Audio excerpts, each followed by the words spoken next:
오늘 읽었던 본문의 내용은 예수님이 말 그대로 제목처럼 물 위를 걸으시는 예수님의 모습을 보게 되죠. 계속해서 요한복음 6장에서 오병이어 표적에 대한 말씀을 우리가 보고 있습니다. 요한복음 6장은 처음부터 끝까지 오병이어의 표적과 관련된 내용으로 예수님이 참 생명의 떡이다 라고 하는 이 부분을 일관되게 예수님이 증거하고 있는 말씀이죠. 그런 말씀 속에 오늘 본문의 내용은 뭔가 결이 다른 예수님이 바다 위를 걸으신 사건이 삽입되어져 있는 것처럼 보이죠. 그래서 요한복음 6장을 보다 보면 뭔가 어색하고 맞지 않는 듯한 느낌을 성경을 읽는 독자들은 느낄 수 있죠. 성경의 저자는 하나님이십니다. 성경의 저자 되신 하나님께서 뭔가 결이 다른 물 위를 걸으시는 예수님의 이 사건을 이 오병이어 표적 속에 기록으로 삽입시켜 놓으신 이유는 또 다른 하나님께서 주님이 전하시고 주님이 밝히 알기를 원하시는 하나님의 진리를 보다 선명하고 분명하게 드러내기 위한 하나님의 방법임을 우리들은 염두에 볼 필요가 있죠. 그래서 오늘 본문의 내용을 보면서 주님이 우리에게 전해 주시기를 원하시는 구원의 진리에 대한 내용이 무엇인지 함께 상고하도록 하겠습니다. 예수님께서 공생의 사역을 하시면서 우리가 앞서 보았는데요. 15절에 보면 오병이어 표적을 경험했던 많은 무리들이 예수님께 몰려왔습니다. 몰려와서 주님 앞에 아마도 배부르게 해주신 것에 대해서 감사의 인사도 드리고 싶고 또 그런 예수시면 좋게 우리의 왕이 되실 법한 정말 찾고 고대하고 기다렸던 그런 분으로 그래서 예수님을 이스라엘의 새로운 왕으로 삼고자 하는 마음을 이제 예수님께 전달하려고 많은 무리들이 예수님께 나아왔다는 거죠. 그런데 그런 어떤 그들의 마음을 아신 주님이 어떻게 행동하셨느냐면 산으로 올라가 버리셨다는 겁니다. 여러분, 이 상황을 보시면 한 사건을 기억할 필요가 있습니다. 예수님이 공생의 사역을 하시기 전 성령에 이끌려서 광야에서 40일 동안 금식하며 시험받았던 내용이 있었죠. 그때 사단이 예수님께 시험했던 내용 중에 하나가 예수님 앞에 나와서 내게 절 한번 해라. 그러면 천하 모든 왕국을 내가 내게 주겠다. 그러면서 왕위를 예수님께 주겠다라고 하는 이야기를 했던 내용을 여러분이 아마 좋게 아실 겁니다. 예수님께서 사단의 그 유혹을 하나님의 말씀으로 잘 이겨내셨죠. 그래서 사단의 그 시험을 통과했단 말이에요. 그런데 오늘 본문에서 또다시 사단은 무리들을 동원해서 예수님을 세상의 임금으로 삼으려고 하는 그런 어떤 모습을 또다시 보게 됩니다. 늘 사단은 예수님이 십자가에 달려 죽으시는 그래서 하나님이 만드시고자 하시는 그 하나님의 구원의 그 길을 막으려고 합니다. 그래서 십자가가 없는 예수님, 그 모습을 늘 종용하고 있는데 이런 어떤 모습들 속에서 예수님은 정면으로 세상 가운데 자신이 세상에 왜 왔는지 내가 세상에 와서 뭘 하려고 하는지 그 주님의 삶의 목표, 목적을 밝힌 내용이 있죠. 마태복음 20장 28절이에요. 인자가 온 것은 섬김을 받으려 함이 아니라 도리어 섬기려 하고 자기 목숨을 많은 사람의 대속물로 주려 함이니라. 예수님은 분명히 밝히십니다. 이 땅에 오신 목적, 그 목표는 많은 사람들을 구원하기 위한 대속물로 나를 내놓기 위해서 갔다. 이런 것이 주님이 세상을 사셨던 주님의 목표요, 목적이고 주님의 정체성이었는데 이런 주님의 관점과 전혀 상반된 관점을 지니고 있는 이들이 누구였냐면 무리들이란 말이에요. 그리고 사단이었단 말이죠. 심지어 예수님의 제자들도 여기에 다르지 않았습니다. 여러분, 예수님의 곁을 3년 동안 따라다녔던 예수님의 제자들, 주님이 공공연하게 나는 섬김을 받으러 온 게 아니다. 많은 사람들을 구원하기 위해서 내가 대성물로 왔다. 이 말씀을 누누이 말씀으로 삶으로 살아내고 있지만 그 말씀을 가장 지측에서 보고 있었던 제자들의 마음은 그 주님의 마음과 전혀 다른, 예수님이 나라에 임하실 때 누가 오른편 왼편에 앉을까? 누가 더 높은 자리를 누가 차지하게 될까? 여기에만 마음이 집중되어 있었던 이들이 예수님의 제자들 아닙니까? 그런 터에 오늘 본문의 사건을 보면 예수님이 오병이어 사건을 표적을 행하시고 난 다음에 갑작스럽게 수많은 대략 한 2만 명이 넘는 사람들이 예수님을 열광하는 거예요. 그러면서 그들 속에 예수님을 이제 우리의 왕으로 삼자라고 하는 분위기가 무르익어 가고 있다는 거예요. 여러분, 그런 분위기를 제자들이 바로 느낍니다. 그러면서 그들 속에 우리가 짐작할 수 있는 것은 때가 됐다. 이제 예수님이 이스라엘의 임금으로 등극할 때가 됐다. 아마 예수님을 곁에 섬겼던 제자들은 마음이 설레었을 거예요. 참 기뻤을 겁니다. 그죠? 이런 어떤 모습들 속에서 주님은 어떻게 행동하셨죠? 산으로 올라가 버리시다는 거예요. 병행 본문이 있는데 마태복음 14장 22절 23절의 내용이에요. 예수께서 즉시 제자들을 재촉하사 자기가 무리를 보내는 동안에 배를 타고 앞서 건너편으로 가게 하시고 무리를 보내신 후에 기도하러 따로 산에 올라가시니라. 저물매 거기 혼자 계시더니 그랬습니다.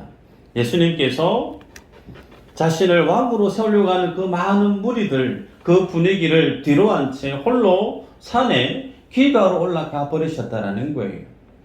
여러분, 오병이어 표적에 대해서 쭉 설명해 가시던 주님이 오늘 본문에 산에 기도하러 가시는 예수님의 모습을 삽입시켜 놓았다라고 하는 것은 예수님이 오늘 본문 속에서 산에 기도하러 가는 그 모습이 우리에게 중요하다는 거예요.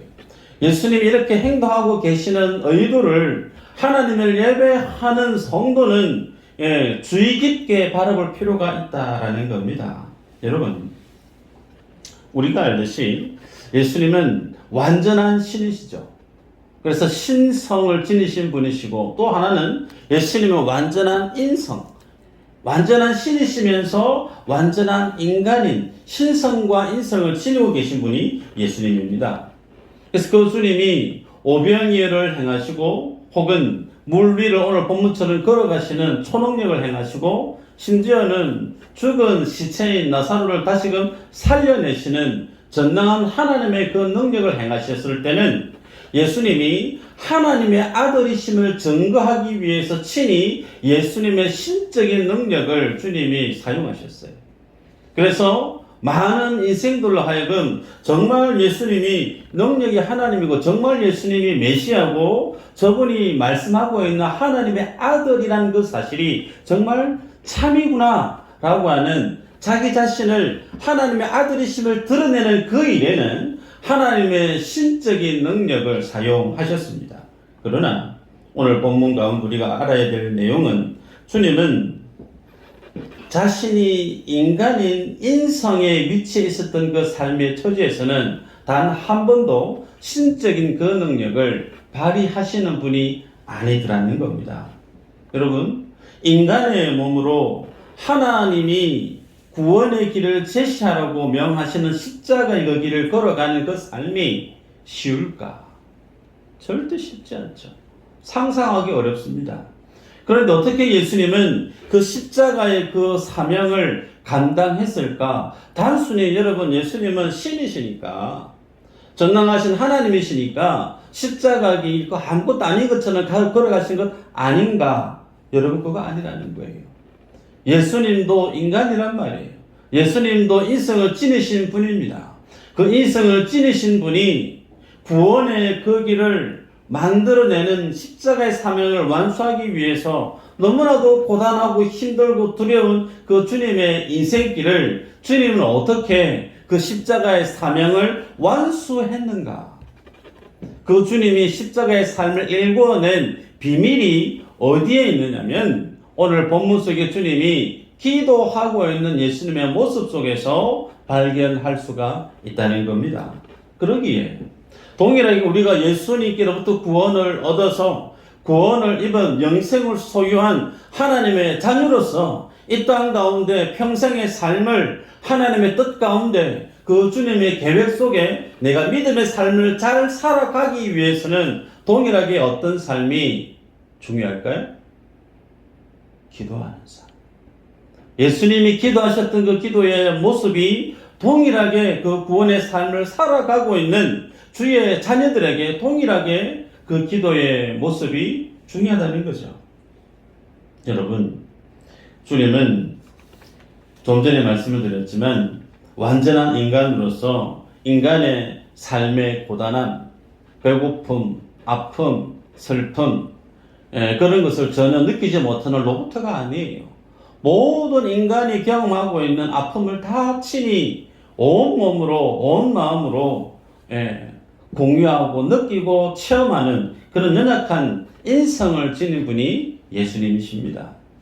그런 주님이 힘들다고 어렵다고 하나님의 신성을 동원해서 인간의 그 연약함을 문제 해결하려고 하게 되어지면 예수님은 좀 전에 읽어드렸던 말씀처럼 많은 사람들을 위해서 자신을 대성물로 내어놓는 그 자격 요건에 부합되지 않습니다. 그렇죠. 대표는 그 전제가 뭐와 똑같아야 될까요? 모든 사람과 같아야 돼요. 사람을 대표한다면 그분은 온전히 사람도 똑같아야 되는 거예요. 그러기에 주님은 인간의 모든 그 죄를 도말하기 위한 대속제물로서의 삶을 살기 위해서 친히 인간의 그 삶을 살아가시면서 어렵고 고단하고 힘든 그 순간들을 신적인 능력을 동원해서 문제를 푼 것이 아니고 기도를 통해서 예수님은 자신의 그 삶을 감당해 내셨다라는 겁니다. 빌립보서 2장 6절 말씀 이렇게 기록하죠. 그는 근본 하나님의 본체시나 하나님과 동등됨을 취할 것으로 여기지 아니하시고 오히려 자기를 비워 종의 형체를 가지사 사람들과 같이 되셨고 하나님이신데 하나님이 아니신 거예요.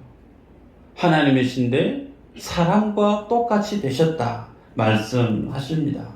그러게 여러분 주님이 십자가의 그 길을 가기 위해서 오늘 본문에 기도하고 계신데 이 기도하는 이 모습 속에서 주님은 어떤 기도의 특징이 있는지 한번 보면서 이후에 말씀을 보도록 하십시다. 첫 번째 예수님이 기도하시는 그 주님의 기도의 특징은 자기 자신의 필요나 자기의 뜻을 구하는 기도가 아니었다는 거예요. 예수님의 기도는 오롯이 하나님의 뜻을 성취하는 하나님의 뜻을 구하는 기도가 예수님의 기도였다는 겁니다. 오늘 본문의 상황을 생각해 보면 많은 사람들이 열광해요. 예수님을 우리의 임금으로 삼으려고 하는 그런 분위기에 무르익어가고 있는 그런 상황 속에 예수님도 기분이 나쁘지 않았을 겁니다. 그런데 하나님의 뜻을 아시기에 그 자리를 떠나버립니다. 그런데 왜 주님만 산에 올라갔을까요? 제자들이 왜 주님을 따라가지 않았을까요? 주님이 제자들을 재촉해서 가버나움으로 보낸 것도 물론 사실이지만 제자들의 그 마음 속에 지금 예수님을 세상의 임금으로 삼고자 하는 다른 무리들의 그 마음과 똑같았다는 겁니다. 주님의 마음을 아는 이가 아무도 없었다는 거예요. 그래서 주님은 홀로 산에 올라가서 하나님의 뜻을 구하는 기도를 하시고 있습니다. 마태복음 26장 39절에 주님 이렇게 기도하시죠. 얼굴을 땅에 대시고 엎드려 기도하여 이르시되 내 아버지여 만일 할만하시거든 이 잔을 내게서 지나가게 하옵소서. 그러나 나의 원대로 마시옵고 아버지의 원대로 하옵소서 하시고 십자가 앞에서 겟세마네 기도를 하시는 주님이 힘겨워서 이 십자가의 잔을 다른 길로 인도해 주시면 좋겠습니다. 몇 번 기도했죠? 3번 기도했어요. 예수님은 십자가 길 아닌 다른 길은 없나요? 하나님 앞에 3번 기도했다는 것은 예수님의 마음이 어땠다는 거예요? 십자가 지고 싶지 않다는 겁니다. 예수님은 완전한 신이시면서 인간이시기에 그 십자가의 고통을 아시죠. 괴로움을 아십니다. 그러기에 주님도 주님이 살고 싶은 인생이 있는 거예요. 주님도 주님의 생각이 있는 거예요. 주님의 뜻이 있는 거예요. 그런데 그 뜻을 하나님의 뜻 가운데 꺾기 위해서 뭐하고 있느냐? 겟세마네 기도 동산에서 3번 땀이 핏방울이 될 정도로 진액을 짜내는 기도를 하나님 앞에 했다는 거예요. 그래서 예수님의 기도는 내 뜻을, 내 필요를 관철시키기 위한, 내 욕망을, 내 욕심을 관철시키기 위한 기도가 아니고 오히려 자신을 꺾는 기도예요. 자신을 내려놓는 기도예요. 이 주님의 이 기도의 모습을 보면서 내가 하나님 앞에 기도하고 있는 내 기도의 모습을 한번 비교해 보실 필요가 있겠죠. 두 번째, 15절에 보면 다시 혼자 산으로 떠나가시니라 그랬죠. 다시 혼자 산으로 가셨다. 그 말은 예수님이 산에 올라가신 게 오늘 본문에 처음 있는 일이 아니라는 거예요. 이전에도 산에 올라갔다는 거죠. 자, 말씀을 보면 누가복음 22장 39절에 예수께서 나가사 섭관을 따라 감람산에 가심에 제자들도 따라갔더니 그래요. 예수님이 기도하시는데 예수님의 기도는 습관을 따라 기도했다라는 거예요. 여러분, 어떤 행동이 내 삶의 습관이 되기 위해서는 한두 번 해서는 습관이 되지 않습니다. 그죠? 계속 무의식 속에 반복해도 전혀 이상할 것이 없는 무한 반복. 그 정도 내 안에 익숙해져야만이 그 삶의 모습이 습관으로 내 안에 자리매김해진다는 거죠. 근데 예수님이 하나님 앞에 기도하는 그 삶이 연례 행사가 아닌 습관을 따라 기도했다는 거예요. 여러분, 완전한 하나님이시고 완전한 주님께서도 십자가의 그 길을 걸어가고 하나님의 생명의 그 길을 완수해내기 위해서 이토록 주님 앞에 도움을 구하는 하나님의 얼굴을 구하지 않으면 안 되는 믿음의 삶을, 기도의 삶을 사셨다라고 하니 사실 앞에 나의 믿음의 삶의 기도의 모습을 비춰보시기를 바랍니다. 세 번째, 주님이 그러면 왜 산에 올라가셔야만 했을까? 우리 하나님은 무소부재하신 분이죠. 안 계신 곳이 없어요. 어느 곳에 있든 운전을 하고 가든 눈 뜨고 기도해도 얼마든지 기도할 수 있잖아요. 그런데 예수님이 왜 산에 가셨을까? 그 이유는 하나님께만 집중할 수 있는 장소가 필요했기 때문이죠. 하나님께만 내 마음을 온전히 집중할 수 있는 시간과 환경, 그 장소가 절대적으로 필요했기 때문에 주님은 산으로 가셔야만 했다는 겁니다. 그러기에 여러분들이 일상생활을 하실 때 삶의 우선순위를 늘 점검하셔야 됩니다. 바빠가지고 기도할 시간이 없어요. 여러분, 핑계죠. 여기에 이 토 달지 못할 겁니다. 여러분, 바쁠수록 뭐 해야 되죠? 기도해야 되는 거예요. 내 삶의 우선순위가 기도로 예수님도 습관을 따라 이렇게 기도하셨다라고 하면 우리는 할 말이 없는 거예요. 그러기에 내 삶의 믿음의 우선순위가 어느 정도로 제대로 질서를 잡아야 되는지를 말씀 앞에서 내 자신을 반추하시기를 바랍니다. 마지막으로요, 주님이 산에 올라가서 기도했다 말씀하시는데 그 산이 올라가는 시간이 어느 정도 걸렸는지 저는 잘 모르겠습니다. 통영 기준으로 해볼까요? 제가 아직 미륵산을 올라가 보지를 못했는데요. 한 2시간 남짓 걸리는지 모르겠습니다. 자, 2시간 걸리는지 생각하십시다. 2시간 걸려서 산 정상에 올라갔어요. 올라가서 땀 뻘뻘 흘리고 올라갔는데 기도 어느 정도 하면 될까요? 5분 기도하면 될까요? 한 10분 하면 될까요? 5분, 10분 기도하려고 2시간, 3시간 땀 뻘뻘 흘리면서 올라가는 분 아마 없을 겁니다. 무슨 얘기인가? 그렇게 힘들게 오랜 시간을 투자해서 하나님 앞에 기도하는 그 장소를 확보하러 간 것은 짧은 시간이 아닌 긴 영혼의 호흡이 필요한 시간을 깊게 영혼의 호흡을 들어마시기 위해서 하나님이, 예수님이 그렇게 기도의 삶을 사셨다라는 사실이죠. 그러기에 오늘 여러분, 우리가 하나님 앞에 은혜로 구원을 받고 세상 가운데 하나님의 자녀로서의 믿음의 삶을 감당하고 사명을 충실히 살아나기 위해서는 무엇이 필요한가? 기도하는 모습과 믿음의 삶의 관계는 함수 관계에 있다는 거예요. 그래서 기도하는 시간을 확보하고 기도하는 사람은 뭘 잘 하느냐? 하나님 앞에 바른 믿음의 삶을 잘 살아갈 수 있어요. 그런데 기도하지 않고 기도하지 못하고 믿음의 삶을 잘 살아갈 수 있는 사람이 있느냐? 죄송스럽지만 저는 그런 분 본 적이 없습니다. 기도해야 되고 예배해야 되고 봉사해야 되고 전도해야 되고 선교해야 되고 여러분 해야 되는 것들 다 수긍하시고 고개 끄덕이실 거예요. 그렇지, 해야 되지. 근데 그 삶을 사는 분이 교회 안에 있고 그 삶을 살아야 되는데 라고 하면서 살지 못하는 분들도 교회 안에 계세요. 차이가 뭘까요? 기도에 있다는 거예요. 그래서 기도는 성도가 바른 믿음의 삶을 살아가게 만드는, 따라하실까요? 기도는 능력이다. 능력이에요.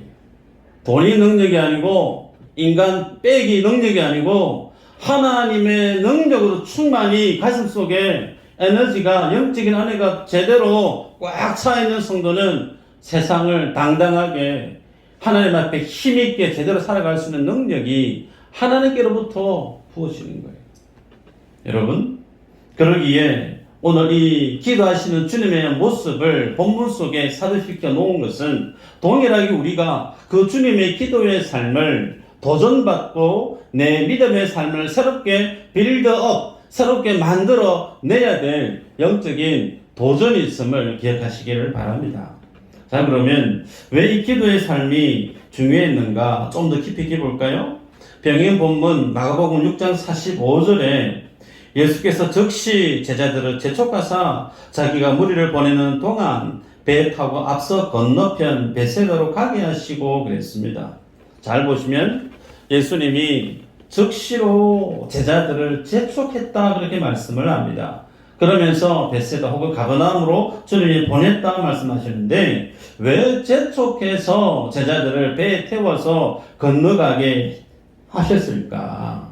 여러분, 지금 제자들의 마음속에 어떤 마음이 뭉글뭉글 일어나고 있을까요? 이야, 무리들이 지금 우리 예수님을 왕으로 삼으려고 한다. 잘만 하면 내 인생이 왕 대신 예수님 옆에 한 자리를 차지할 수 있지 않을까? 잘못된 메시아 사상이 제자들 속에 스며들 수 있다는 거예요. 예수님은 생명의 떡, 오병이어를 표적을 통해서 오직 생명의 떡은 예수 그리스도다 이 사실을 밝히 전하기 위해서 이 표적을 행하셨는데 그 표적에 대한 불순물, 자기물이 지금 드러난 거예요. 제자들 속에 예수 그리스도를 향한 바른 믿음을 지닌 사도로 세워가야 되는데 그 주님에 대한 잘못된 시각을 제자들이 지닐 수 있는 타이밍이 되어져 버렸다는 거예요. 그래서 주님은 오병이어에 대한 이 바른 깨달음을 더욱더 분명히 하기 위해서 지금 제자들을 재촉해서 배를 태워서 건너편 보내고 있다. 가버나움으로 보내고 있다는 거예요. 여러분, 그 사이에 주님이 뭘 준비하셨을까요? 본문 속에 보면 광풍이 붑니다. 큰 바람이 붑니다. 그런데 이 큰 바람이라고 하는 이 말의 사전적인 의미는 거의 태풍급에 해당됩니다. 태풍급. 통영에 사시니까 태풍이 얼마나 무서운 거 잘 아실 겁니다. 저녁에 제자들을 배에 태워서 보냈다고 그랬어요. 근데 본문에 보면, 오늘 같은 본문에 보면 밤 4경쯤이라고 기록하고 있죠. 밤 4경은 새벽 3시부터 6시 사이를 밤 4경이라고 얘기합니다. 자, 그러면 전날 저녁에 배를 타서 보냈어요. 그러면 그 다음날 새벽 4경인데 어쩌면 새벽 6시, 5시쯤 될 수 있겠죠. 그러면 제자들이 그 바다 위에서 노를 몇 시간 정도예요? 최장 12시간.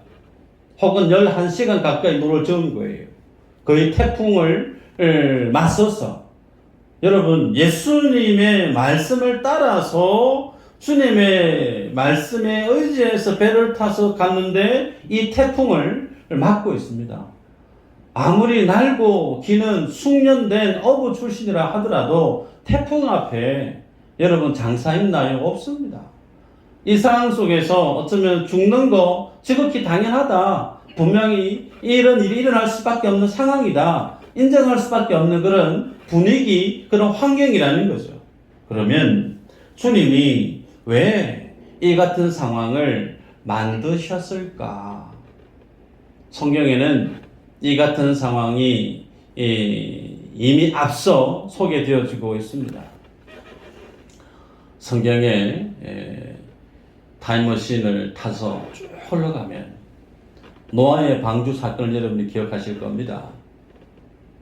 방주를 만들게 해요. 노아가 만듭니다. 그리고 난 다음에 하나님이 온 천지를 뭘로 만들어버리죠? 바다로 만들어버려요. 그 바다에 덩그렇게 방주가 띄워지게 만드십니다. 바다로 이끌었다는 거예요. 출애굽을 합니다. 놀라운 10가지의 재앙을 통해서 이스라엘 백성들을 스펙타클하게 구원해 내셨는데 주님 어디로 인도하죠? 홍해 앞으로 인도하세요. 사면초가입니다. 어디 갈 데도 없고 들어가면 죽음이고 주님은 어디로 인도하시는가?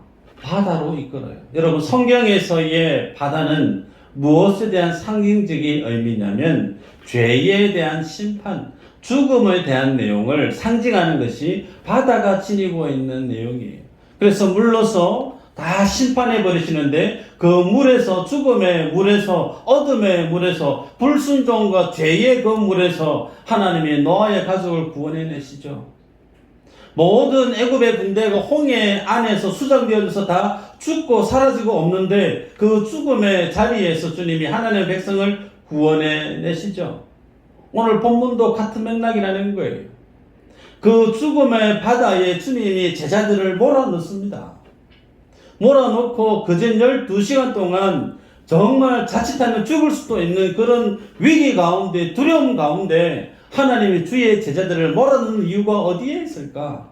주님이 어떤 분임을 밝히 알게 하기 위해서일까요? 말씀 볼까요? 요한복음 1장 9절 한번 읽어 보십시다. 시작. 세상에 와서 각 사람에게 비추는 빛이 있었나니 네. 그의 생명이 있었나니 빛이 생명을 사람에게 비치라. 아멘. 예수님이 어떤 분이라고 밝힙니까? 빛이래요. 여러분, 빛은 언제 가장 밝게 빛나죠? 가장 어두울 때. 가장 칠흑 같은 어둠일 때 작은 불빛이 가장 선명하게 보이는 법이 주님은 오병이의 표적을 통해서 내가 유일한 생명의 떡이다. 내 살을 먹어야 되고 내 피를 마셔야만이 너희가 하나님의 자녀가 되고 영생을 소유하고 구원을 얻게 되어진다. 그런데 그들 속에 예수님을 바라보지 않고 세상의 임금이 되는 예수님을 기대하고 있는 그들의 잘못된 신앙의 모습을 주님이 아시고 오직 지금 주님이 아니면 죽을 수밖에 없는 상황으로 내모셨다는 거예요.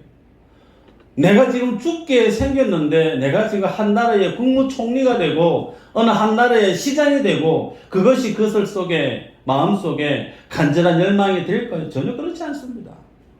죽음의 위기에 서게 되면 딱 하나입니다. 살고 싶다. 그 생명의 주인이 누구냐라고 하는 것을 주님이 오롯이 예수 그리스도께 주목하고 집중하게 하기 위해서 주님이 그 광야 어둠의 죽음의 바다 위로 제자들을 내몰았다는 거예요. 여러분, 주님이 주의 제자들을 양육해가는 이 과정은 우리의 인생과 다른가? 아니요. 다르지 않습니다. 하나님께서 내 인생도 내가 생각하지 못했던 광야와 같고 때로는 태풍이 치는 폭풍이 치는 앞이 전혀 분간할 수 없는 암흑의 바다로 내모실 때가 없을까요? 있습니다. 그것이 어떤 사람에게는 건강의 문제로, 물질의 문제로, 혹은 자녀의 문제로, 허다에 많은 내가 감당하기 힘든 사지로 주님이 내 모실 때가 있다는 거예요. 왜 그렇게 주님 우리의 삶을 캄캄히 앞도 내 보기 힘든 죽음의 바다로, 두려움의 바다로 내 모시는가? 여러분 아셔야 돼요. 볼까요? 주님이 하시는 말씀이 있습니다. 읽었던 본문에 보면 20절에 이르시되 내니 두려워하지 말라 하신대. 내니 두려워하지 말라 하신대. 생명의 주인이 하나님께 있음을 기억하고 주목하고 인정하고 그 주님께만 두 시선을, 삶의 관점을 찾기를 주님이 원하신다는 거예요. 여러분, 그런데 이것이 제자들에 대한 주님의 마음인데 그 주님을 바라보고 있는 제자들의 마음은 어떨까요? 동일한 본문 속에서 주님이 바다 위로 걸어오십니다.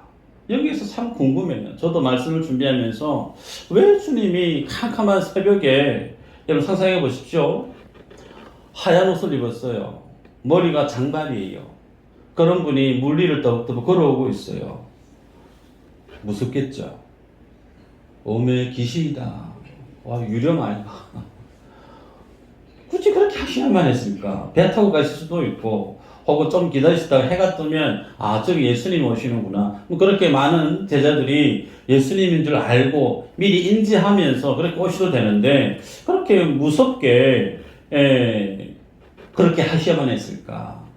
여러분, 주님이 지금 뭐 하고 있죠? 바다를 밟고 있어요. 아까 말씀했죠? 바다가 뭐라고 그랬죠? 죽음과 사망을, 심판을 상징하는 대상이 바다라고 그랬어요. 그 주님이 지금 바다를 밟고 있다고 하는 것은 주님이 모든 만물의 주인이심을 제자들에게 보여주고 있다는 거예요. 심판도, 죽음도, 사망도 예수님의 발 아래에 있음을 제자들에게, 성경을 대하는 독자들에게 주님이 보여주고 있는 거예요. 그것이 노아에서는 노아의 방주로 드러났고, 홍해에서는 주님이 그 바다 길을 여시는 것으로 마른 땅으로 걷게 만들었던 구름기둥, 불기둥으로 드러났고, 오늘 본문에서는 주님이 친히 바다를 두 발로 밟으시면서 심판하시면서 죽음과 죄와 사망을 주님이 심판하시면서 정복하시면서 제자들에게 나옴으로 정말 너희들이 붙들어야 될 생명의 주인이 바로 내 자신 예수 그리스도였음을 너희가 알아야 된다. 이것을 알았을 때 제자들이 어떻게 했죠? 읽었던 본문에 보면 그들이 배 안으로 영접하니 그랬습니다. 영접하다. 요한복음 1장 12절에 영접하는 자, 곧 그 이름을 믿는 자들에게 하나님의 자녀가 되는 권세를 주신다라고 하는 그 영접이라는 말과 같은 말이에요. 그 주님을 영접했더니 배가 어디에 닿았죠? 가고자 했던 곳에 도착했다라고 성경 기록하고 있습니다. 여러분, 오늘 말씀의 마지막인데요. 우리가 예수님을 믿어 주의 자녀가 되어져서 평생의 믿음의 삶을 잘 살아가려고 하면 오늘 본문 속에 우리에게 도전하는 것이 두 가지입니다. 하나는 예수님이 기도하신 모습을 기억해야 된다는 거예요. 근데 주님이 이렇게 기도하셨을 때 자신을 왕으로 삼려는 그 모든 무리들의 유혹을 뿌리치고 십자가의 길을 걸어가셨어요. 그런데 본문 속에 주님의 제자들, 특히 베드로는 어떤 것을 구하죠? 주님, 나로 하여금 물 위를 좀 걸어가게 해주시면 안 돼요? 그런 기도를 하죠. 오너라. 걸어가다가 베드로가 어떻게 됐죠? 물에 쑥 빠져듭니다. 그 빠져드는 그 모습을 보고 주님이 믿음 없음에 대해서 책망하셨습니다. 여러분, 예수님이 지금 걸어오고 있는데 베드로가 뭘 구하고 있느냐면 나도 물 위를 걷게 해주시면 안 돼요. 여러분, 이 기도가 대단한 기도인가요? 필요할까요? 필요 없어요. 주님이 내게 오시면 그걸로 족한 거예요. 그런데 베드로는 다른 사람은 전혀 말하지도 않는 물 위를 나도 한 번쯤 걸어봤으면 좋겠다. 다른 사람은 경험해보지 못한 신비한 체험 나도 좀 해봤으면 좋겠다. 그런 마음으로 주님께 기도했다는 거예요. 근데 그 믿음도 온전한 믿음이 아니었기 때문에 물속에 빠져들었다는 겁니다. 성경이 우리가 뭘 제시하고 있느냐면, 여러분, 예수님을 믿는 믿음의 사람이 붙들어야 될 믿음의 그 정체성은 예수 그리스도로 족해야 된다는 거예요. 그런데 남들이 하지 못하는 것을 내가 좀 해봤다라고 하는 그 기도의 내용은 결국은 이생의 자랑, 안목의 육신의 정욕에 부합되어지는 기도로 끝난다는 거예요. 그래서 이생의 자랑, 안목의 육신의 정욕을 구하는 기도는 종국에는 어떻게 되어지죠? 물에 빠지는 거예요. 주님이 인정하는 기도가 아닌 기도는 의미가 없는 기도가 되고 말고, 그런 기도의 잘못된 신앙의 삶은 스스로가 자신의 삶을 물속으로 내던지는 잘못된 믿음의 결과를 경험하게 됨을 우리에게 교훈으로 남기고 있습니다.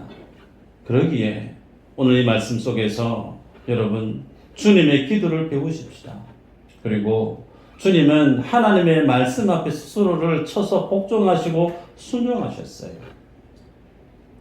그 모습을 닮아가기 위해서 제자들은 주님을 영접했다 그랬습니다.